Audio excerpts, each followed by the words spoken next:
2020년 시작한 지가 엊그제 같은데 어느새 이제 한 주도 채 남지 않았습니다. 2020년이 얼마 남지는 않았지만 사람들 중에 2020년이 내 삶의 마지막 해가 될 것이라고 생각하는 사람은 거의 없을 것입니다. 이제 2020년을 마지막으로 내 생은 끝난다라는 사람은 아마 거의 없을 것입니다. 오히려 대부분의 사람들은 이제 2020년을 마무리하는 이 주간, 오히려 2020년보다는 다시 새롭게 시작할 2021년에 대해서 기대하게 되는 이러한 주간이 되어집니다. 그리고 이렇게 해가 바뀌는 이 무렵 되면 사람들이 이제 다시 마음을 새롭게 하기 시작합니다. 뭔가 이제 지나갔던 한 해, 이 한 해 말고 이제는 새롭게 시작되는 이 한 해는 내 삶도 뭔가 새롭게 시작되기를 바라는 이러한 마음으로 이제 준비하게 되는 것 같습니다. 이렇게 2020년을 잘 마무리하면서 또 2021년을 새롭게 시작하고자 하는 이런 마음, 이 그리스도인도 예외가 되지는 않습니다. 그런데요, 이 그리스도인의 경우는 이 새로운 시작의 출발점, 이 출발점이 세상의 사람들과 뚜렷하게 구별이 됩니다. 예수님을 믿지 않는 세상 사람들의 새로운 시작의 출발점은요, 어디서부터 시작하느냐? 나 자신에서 시작됩니다.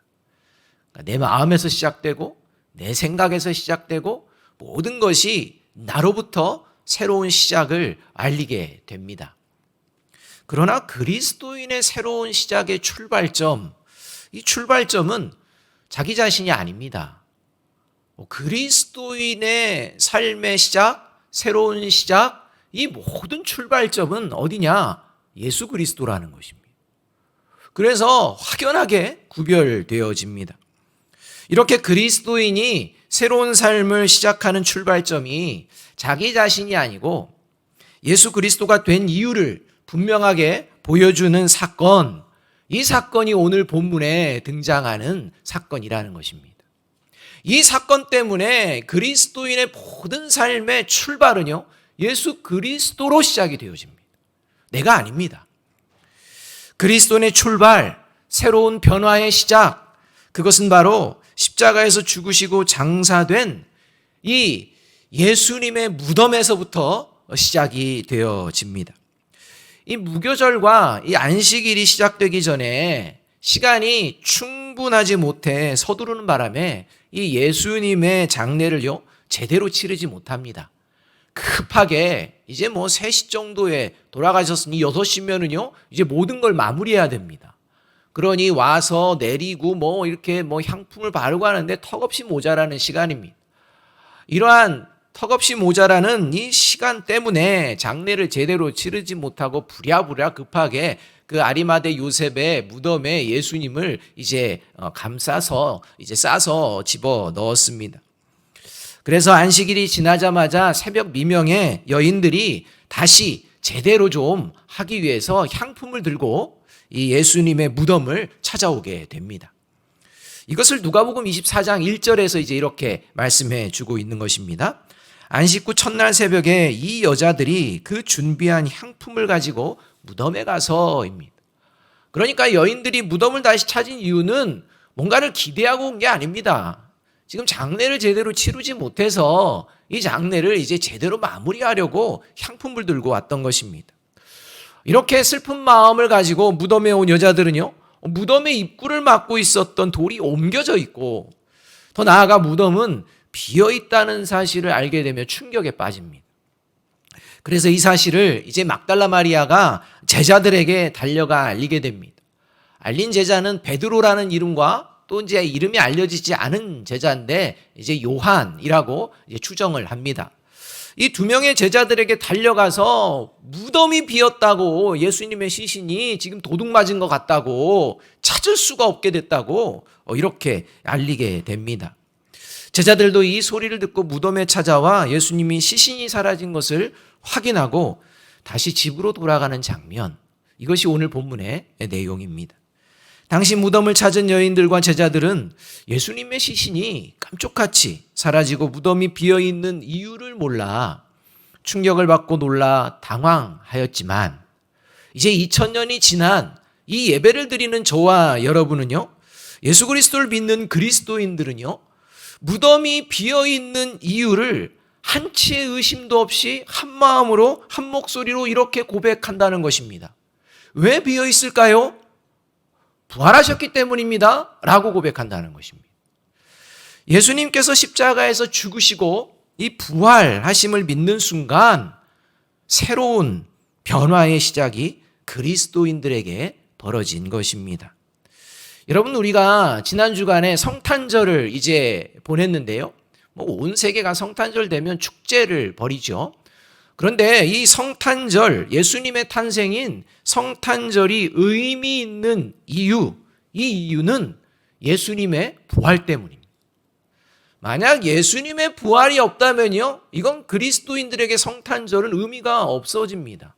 아니, 그리스도인이라는 존재 자체가 생겨나지가 않는다는 것입니다.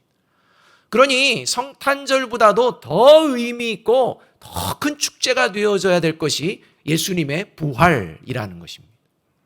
이 부활로 말미암아 그리스도인이 생겼고, 이 그리스도인은 이제 전혀 다른 새로운 삶의 시작을 이루며 살아가게 되었다는 것입니다. 그래서 고린도후서 5장 17절 이렇게 말씀하고 있는 것입니다. 함께 이 말씀을 읽어봅니다. 시작. 그런즉 누구든지 그리스도 안에 있으면 새로운 피조물이라. 이전 것은 지나갔으니 보라 새 것이 되었도다. 누구든지 그리스도 안에 있으면 새로운 피조물이라 말씀합니다. 예수 그리스도 안에서 새로운 변화가 시작이 되었다는 것입니다. 이 새로운 피조물이라는 말은 새로운 존재가 되었다는 말입니다. 이 새로운 존재가 되었다는 것은 예수 그리스도 안에서 새로운 삶이 시작되었다는 것을 말씀합니다. 그저 그냥 존재만 새로워진 게 아니라 삶 자체가 새로워졌다는 것입니다.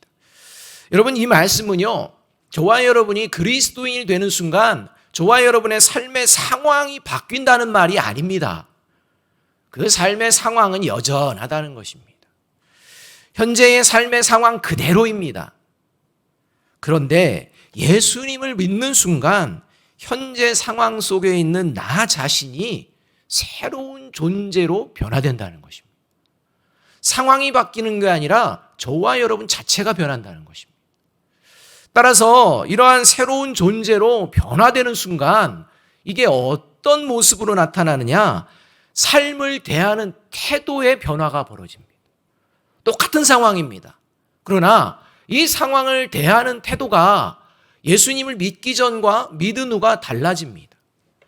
그래서 그리스도인과 세상 사람들이요, 똑같은 상황이지만 이 상황을 대하는 태도가 다릅니다. 이것이 그리스도인의 시작입니다. 그리스도인의 삶의 모습이라는 것입니다. 따라서 저와 여러분이 현재 주어진 삶의 상황 속에서 이 삶을 어떻게 대하며 살아가고 있는지를 보게 되면 그리스도인됨을 확인할 수가 있다는 것입니다.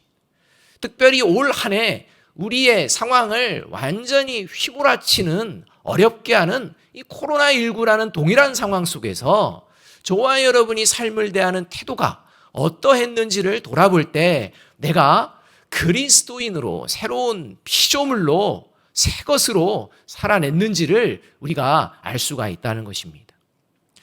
그렇다면 그리스도인이 세상에 보여주는 이러한 새로운 삶의 태도, 이 태도가 구체적으로 어떤 모습일까요? 저와 여러분이 과연 삶의 상황 속에서 어떤 태도를 보여냈는지 오늘 성경은 한번 돌아보라 말씀하고 있습니다. 첫 번째로 그리스도인이 되는 순간이요, 삶에 대한 태도가 어떻게 되어지느냐? 절망스러운 상황을 대하는 태도가 달라집니다. 그러니까 절망스러운 상황, 지금 코로나19와 같은 이런 상황에서 이 상황을 대하는 태도가 그리스도인은 새로워진다는 것입니다. 다르다는 것입니다. 1절의 말씀을 우리 함께 한번 읽어보겠습니다. 1절입니다. 시작.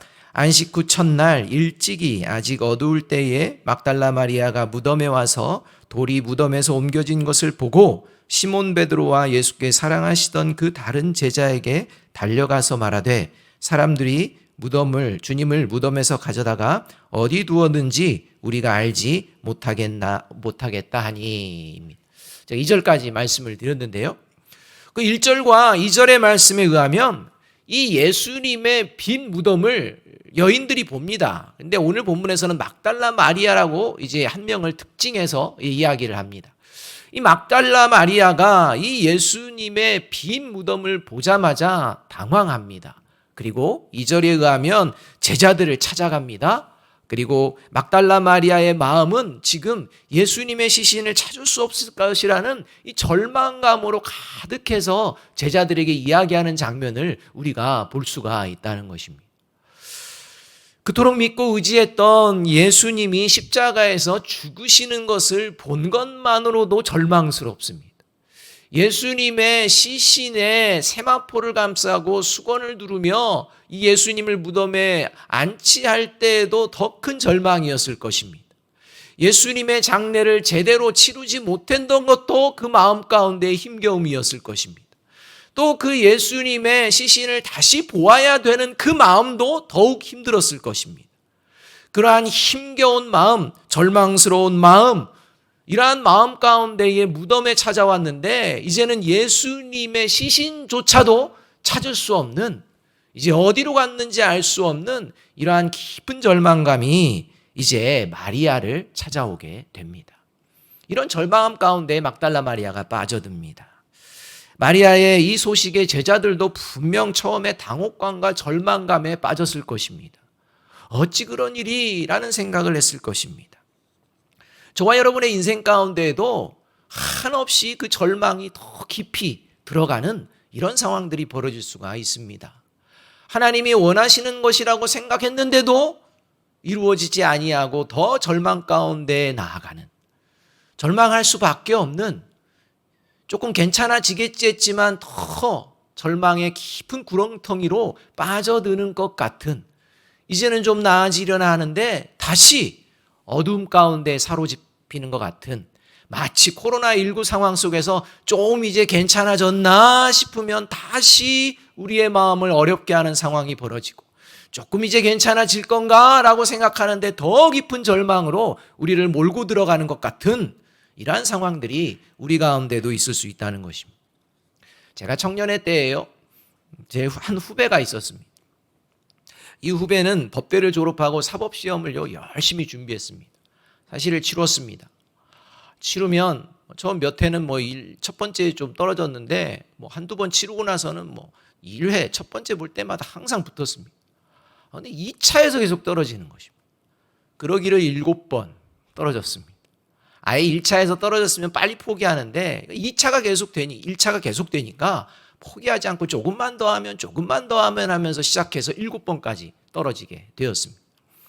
7번 떨어진 후에 이제 함께 우리가 기도하는 모임 가운데에서 그 후배가 이렇게 말하는 것입니다. 아무래도 하나님이 뜻이 아닌 것 같아. 이 길은 아니야.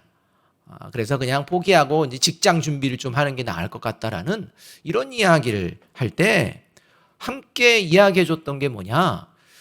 떨어지든지 붙든지 하나님의 뜻이 어디 있는지 확실하게 알려주실 것을 믿고, 그리고 한 번만 더 시도해 보는 게 어떻겠느냐. 그냥 떨어졌다고 이거 하나님의 뜻이 아니야가 아니라 한 번 더 준비하면서 정말 하나님의 뜻을 알고 싶습니다 라는 간절함을 붙들고 한 번 더 해보는 게 어떻겠느냐. 그리고 나면 분명해지지 않겠느냐 라고 권면했습니다. 여러분, 8번째 본 시험 어떻게 되었을까요? 합격했습니다.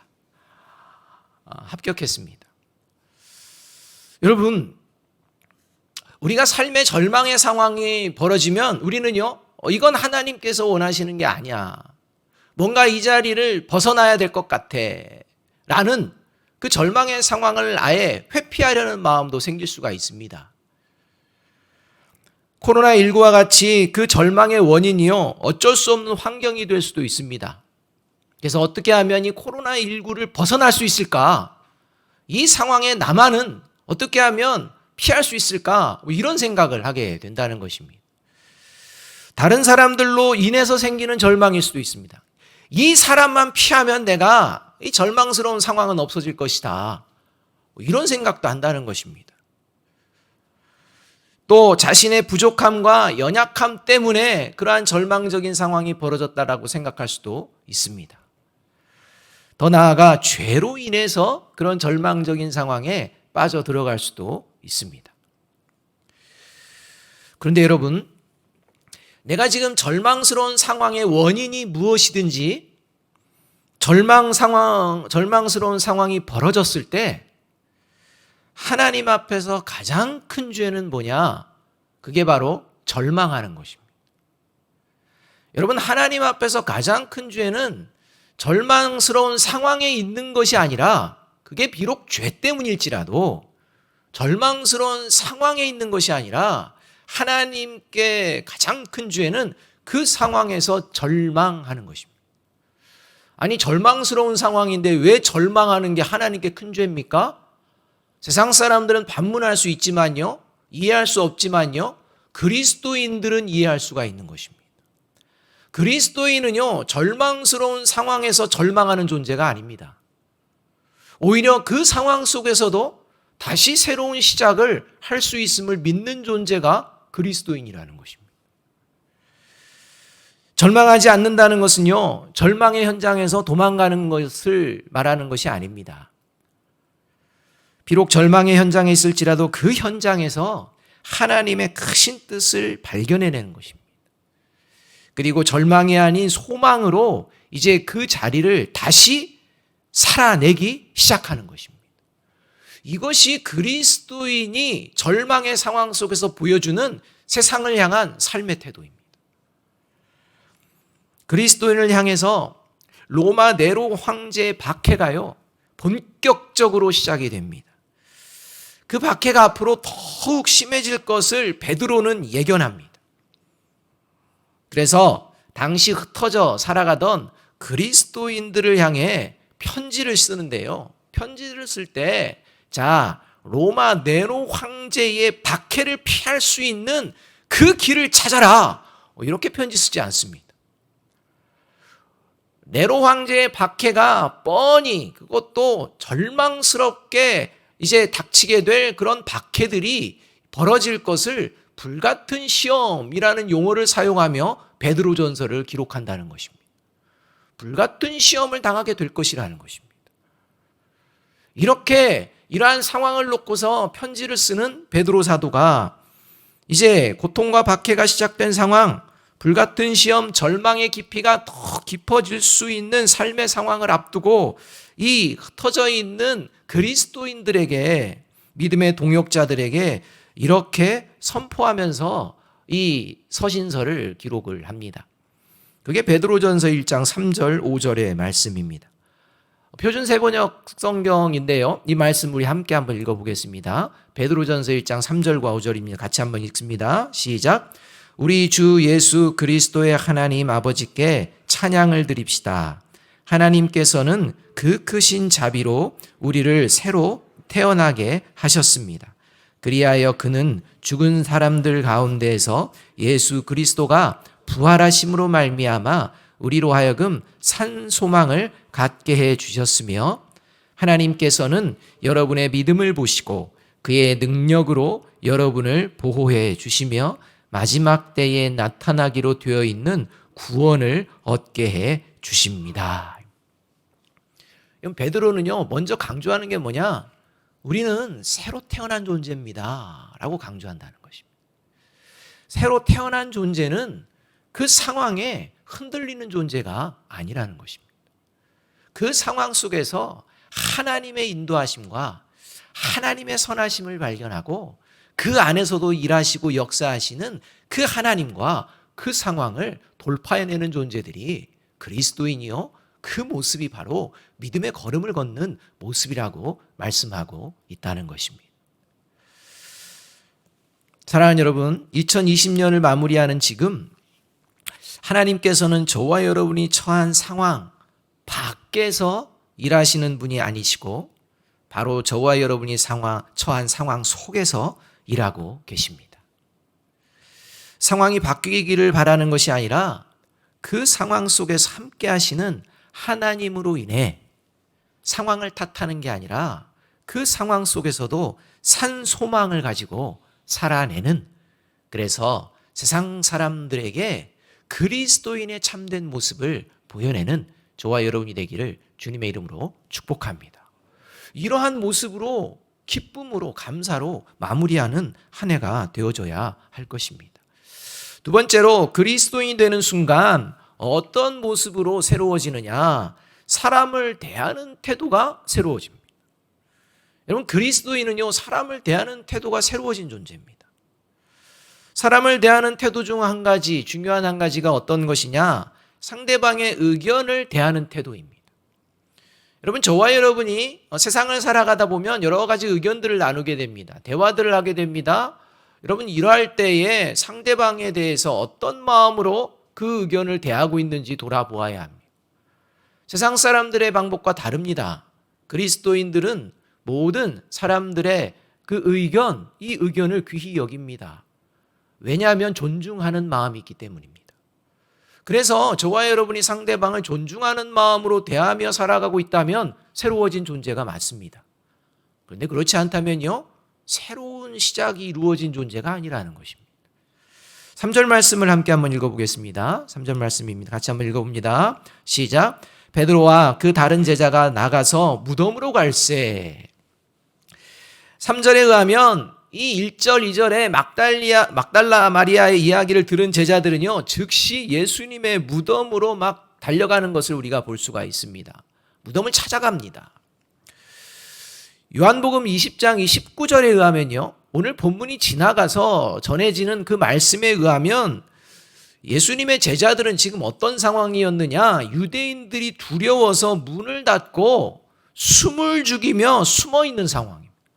그러니까 숨소리도 안 내려고, 자신들이 있는 것도 알아채지 못하게 하려고, 이 유대인들에게 들키지 않으려고 두려워하면서 떨면서 모여 있었던 모습이 제자들의 모습이었다는 것입니다.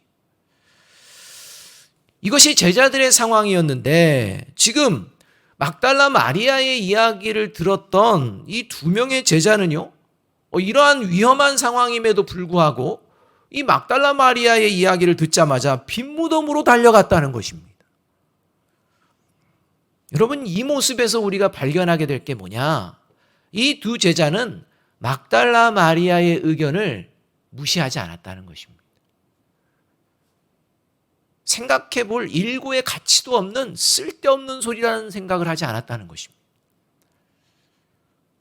내가 이러한 위험한 상황 가운데에 그런 무리수를 두어 라고 생각하지 않았다는 것입니다.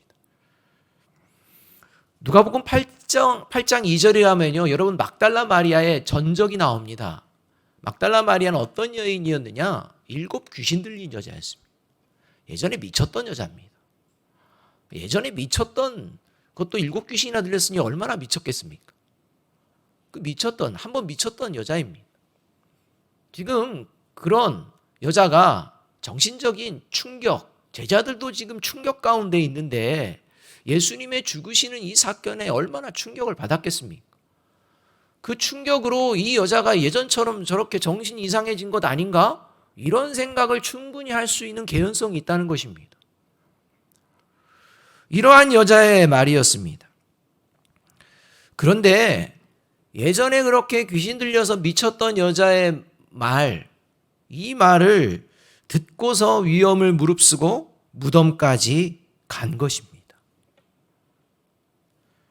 이것을 누가복음 24장 11절 12절에서는요, 이렇게 말씀을 합니다. 같이 한번 읽어보겠습니다. 시작. 사도들은 그들의 말이 허탄한 듯이 들려 믿지 아니하나 베드로는 일어나 무덤에 달려가서 구부려 들여다보니 세마포만 보이는지라 그 된 일을 놀랍게 여기며 집으로 돌아가니라. 그러니까 제자들 중에 일부는요, 정신 나간 소리 하는구만, 이런 얘기 한다는 것입니다. 그런데 베드로는 반응이 틀린 겁니다. 요한은 반응이 틀렸던 것입니다. 그 말에 귀를 기울이고 달려가는 것입니다. 존중해 주는 것입니다. 여러분, 베드로는 비록 막달라 마리아가 예전에 귀신이 들렸던 여인이었지만 지금 대하는 막달라 마리아는요, 귀신 들린 여인이라고 생각하지 않는 것입니다. 그리고 막달라 마리아의 이야기를 듣고 무덤을 찾은 베드로는요, 몸만 쏙 빠져나온 듯이 예수님의 시신을 감쌌던 세마포와 수건이 이 시신을 감쌌던 그 모습처럼 그냥 개켜있는, 그냥 그대로 몸만 쑥 빠져나온 것 같은 그러한 이해할 수 없는 그러한 형태로 남아있다는 것을 확인하면서 뭔가 특별한 일이 일어난 것이다라고 생각하며 놀라게 되었다는 것입니다. 그러니까 지금 예수님과 요한은요, 지금 이 상황을 보며 뭔가 특별한 일이 벌어진 것 같아 라는 생각을 갖게 되었다는 것입니다. 여러분, 그 시작이 어디서부터 된 것입니까? 막달라 마리아의 이야기에 귀를 기울였기 때문입니다. 열왕기하 5장을 보게 되면요, 아람의 군대 장관 나아만 장군의 이야기가 나옵니다. 이 나아만 장군은 아람에서 큰 용사여 존귀함을 받는 자고 하나님도 주목하는 존재였다라고 기록이 되고 있습니다. 그런데 이 사람들에게 존경받고 큰 용사인 나아만은 삶의 자리 가운데 절망에 빠집니다. 왜냐하면 나병에 걸렸기 때문입니다. 나병에 걸려서 이제는 삶의 절망스러운 상황 가운데에 놓입니다. 그런데 이 절망이 소망으로 바뀝니다. 소망이 시작되어집니다. 새로운 삶의 소망을 갖게 됩니다. 그 결정적인 이유가 어디에 있었느냐? 아내의 여종으로 삼은 이스라엘 어린 소녀의 말에 귀를 기울이기 시작했기 때문입니다. 하찮은 한 여인, 꼬마, 그것도 아람 사람들이 이스라엘로 갔다가 사로잡아온 그런 아무것도 아닌 조그마한 아이, 이러한 아이의 말에 귀를 기울인 것입니다. 열왕기하 5장 2절과 3절 말씀, 이렇게 말씀합니다. 전에 아람 사람이 떼를 지어 나가서 이스라엘 땅에서 어린 소녀 하나를 사로잡음에 그가 나아만의 아내에게 수종들더니 그의 여주인에게 이르되 우리 주인이 사마리아에 계신 선지자 앞에 계셨으면 좋겠나이다. 그가 그 나병을 고치리이다 하는지라. 이 이야기를 듣고요, 아내가 나아만 장군에게 이야기한 것입니다. 나아만 장군이 이야기를 듣고 소망을 품습니다. 그 절망스러운 상황에서 하찮은 소녀의 말에 귀를 기울이는 순간, 하찮은 여자의 말에 그렇게 귀를 기울여? 내가 아무리 백방으로 노력해도 안 되는데, 가 아니라 그 말에 귀를 기울이는 순간 나아만은 소망을 갖게 되었을 뿐만 아니라 결국 나병을 치료받게 되어지고 더 나아가 이방인으로서 하나님을 경배하고 예배하는 자가 되어집니다. 하나님을 주로 고백하게 되었다는 것입니다.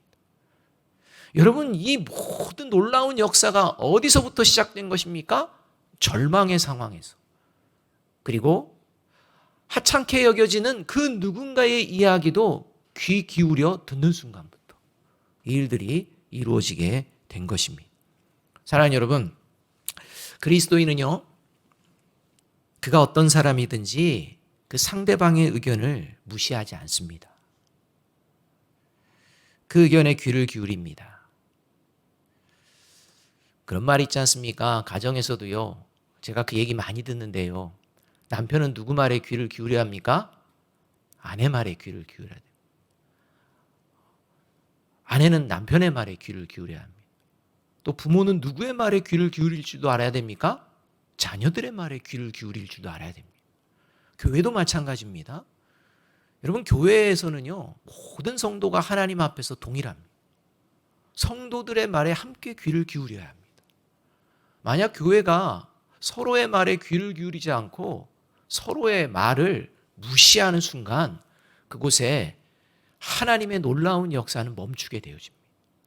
그러나 저와 여러분이 함께 서로 하나님의 뜻을 가지고 기도하며 함께 의견을 나누며 나아갈 때, 그리고 귀를 기울일 때 하나님의 놀라운 역사가 일어나게 될 줄로 믿습니다. 가정에서도 일어나게 될 줄로 믿습니다. 저와 여러분이 이러한 모습으로 다시 새롭게 시작하는 저와 여러분이 되어지기를 주님의 이름으로 축복합니다. 이렇게 그리스도인이요, 절망스러운 상황 속에서도 산소망으로 살아내고 상대방을 존중하며 살아낼 수 있는 것은, 세 번째로 그리스도인이 되는 순간 어떤 모습이 새로워졌기 때문이냐? 성경을 대하는 태도가 새로워졌기 때문입니다. 여러분, 이것이 모든 것들을 새롭게 하는 결정적인 순간이라는 것입니다. 8절 9절 말씀 우리 함께 한번 읽어보겠습니다. 8절 9절입니다. 같이 한번 읽습니다. 시작. 그때야 무덤에 먼저 나갔던 그 다른 제자들도 들어가 보고 믿더라. 그들은 성경에 그가 죽은 자 가운데서 다시 살아나야 하리라 하신 말씀을 아직 알지 못하더라. 막달라 마리아의 이야기를 듣고 무덤을 찾았던 제자들은요, 막달라 마리아의 이야기가 사실인 것을 이제 보고서 믿습니다. 정말 무덤이 비었다는 것을 믿습니다. 그러면서 그 안에 뭔가 특별한 일이 벌어졌다는 것도 이제 생각하게 됩니다. 그런데 문제는 제자들은 여전히 부활에 대한 성경의 말씀을 온전하게 깨닫지는 못하고 있다는 이러한 상황이었습니다. 그러니까 뭔가 특별한 일은 벌어졌는데 이게 부활이라는 확신, 이 확신까지는 이루어지지 않고 있었던 상황이었습니다. 그러니까 예수님께서 이미 제자들에게 3번에 걸쳐서 내가 고난을 받아 예루살렘에 올라가면 고난을 받아 죽은 뒤에 사흘 뒤에 살아나리라 라는 이 예수님의 살아나리라 라는 말씀이 어떤 말씀인지 깨닫지 못하였다는 것입니다. 뭔가는 일어났는데 깨닫지 못하였다는 것입니다. 뭔가는 일어났다는 것을 막달라 마리아를 통해 믿었습니다. 그러나 이것이 부활이라는 것을 깨닫지 못했습니다. 이것을 아시고 부활하신 예수님께서는요, 제자들에게 직접 나타나시는 것입니다. 보여주시는 것입니다. 특히 이제 먼저 예수님의 부활하신 모습을 다른 제자들이 보고서 드디어 예수님이 부활했다, 정말 살아나셨어, 그리고 그게 뭔지 우리 봤어 라고 도마에게 이야기할 때 도마는요, 직접 보고 만지지 않고서는 예수님이 살아났다는 것 나는 믿지 않아 라고 이야기하는 장면이 나옵니다. 그러한 도마에게 예수님이 직접 또 보여주십니다. 그리고 부활하신 예수님을 직접 보고서 믿게 되는 이 도마를 향해 이렇게 권면하십니다. 요한복음 20장 29절 말씀입니다. 함께 한번 읽어봅니다. 시작. 예수께서 이르시되 너는 나를 본고로 믿느냐? 보지 못하고 믿는 자들은 복되도다 하시도다. 여러분, 이것은 도마를 타박하는 얘기가 아닙니다. 믿음이 뭔지를 이야기하는 것입니다. 성경을 어떻게 대해야 될지를 이야기하고 계시는 것입니다. 여러분, 예수님을 믿지 않는 사람들은 성경을 어떻게 대하느냐? 이스라엘의 역사책이라고 생각합니다. 성경은 어떤 책이냐? 사람이 쓴 소설과 같은 책이다 라고 이야기합니다. 그러니까 이 성경을 진리의 말씀 이렇게 생각하지 않습니다. 그냥 사람들이 쓴 이스라엘 사람들의 이야기, 소설 같은 그러한 이야기, 황당무계한, 그러나 어느 정도 삶에 좀 좋은 조언이 담겨 있는 그런 이야기, 이렇게 생각하고 있는 것입니다. 그러나 그리스도인은 다릅니다. 그리스도인은 성경은 온 인류의 역사의 시작에서 마지막에 대해 말씀하시는 살아계신 하나님의 말씀이라고 믿고 있다는 것입니다. 여러분, 사람의 말은 확인을 해보아야 합니다. 거짓말이 많습니다. 가짜도 많습니다. 꾸며내는 것도 많습니다. 그러나 성경은 사람의 말이 아닙니다. 그래서 성경이 하나님의 말씀임을 믿는 순간 예수님의 부활을 직접 보지 않고서도 예수님의 부활하셨음을 의심 없이 믿게 됩니다. 이게 그리스도인입니다. 예수님의 부활뿐만이 아닙니다. 성경에 담긴 모든 하나님의 약속의 말씀이 반드시 이루어짐을 의심 없이 믿습니다. 사람들은 무슨 이라고 하지만요, 그리스도인들은요, 확실해 라고 이야기한다는 것입니다. 사람의 말이 아니기 때문입니다. 여러분, 성경에서 기록한 사람은 사람입니다.